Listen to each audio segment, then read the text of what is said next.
to my YouTube channel Chelluri Raja Ranjit Ratnakumar. Please subscribe to my YouTube channel for useful content. Like చేయండి, share చేయండి, subscribe చేయడం మాత్రం మర్చిపోవద్దు.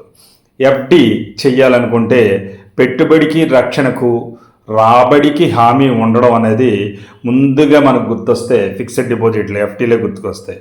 వడ్డీ రేట్లు చాలా అధికంగా ఇస్తున్నాయి ప్రస్తుతం. అన్ని ప్రభుత్వ బ్యాంకులు, ప్రైవేటేతర బ్యాంకులు కూడా ఇవ్వడం జరుగుతుంది. అయితే ఈ వడ్డీ రేట్లు ఇచ్చే దాంట్లో తగ్గే సూచనలు భవిష్యత్తులో కనిపిస్తుంది. కాబట్టి ఇప్పుడున్న పరిస్థితుల్లోనే ఒకవేళ సేవింగ్స్ పట్ల ఆసక్తి ఉంటే వెంటనే సేవింగ్ చేసుకోండి.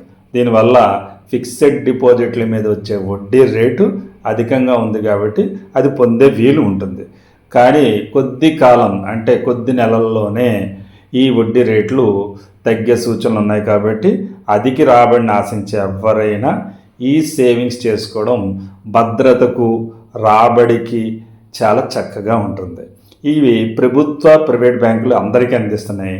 సీనియర్ సిటిజన్ కోటాలో 0.5% అధికంగా ఇవ్వడం కూడా జరుగుతుంది. అంతేకాకుండా అనేక రకాల కాల వ్యవధుల్లో అన్ని రకాల ఎఫ్డీలు లభిస్తున్నాయి. అయితే ప్రభుత్వ బ్యాంకులైన State Bank of India, Union Bank, Canara Bank, Bank of Baroda, Indian Bank, Bank of Maharashtra, Central Bank of India, Bank of India, Indian Overseas Bank, Punjab and Sind బ్యాంకుల్లో చక్కని పథకాలు కూడా లభిస్తున్నాయి. అనేక రకాల వ్యవధితో కూడిన ఎఫ్డీలు లభ్యమవుతున్నాయి. అలాగే ప్రైవేట్ బ్యాంకులు మనందరికీ తెలిసిన HDFC Bank, ICICI Bank, Axis Bank, Bandhan Bank, RBL Bank, Yes Bank, DBS Bank, IndusInd Bank, IDFC Bank, DC Bank. వడ్డీ రేట్లు ఎప్పటికప్పుడు మారుతూ ఉంటాయి.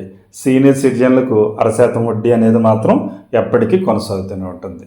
సో మీరు తక్షణం స్పందించి మీ దగ్గరున్న మొత్తాన్ని పొదుపు చేసుకునే మంచి అవకాశం ఎంచుకోకుండా చూసుకోండి. Thank you. All the best. మీ చెల్లూరు రత్నకుమార్. జై హింద్.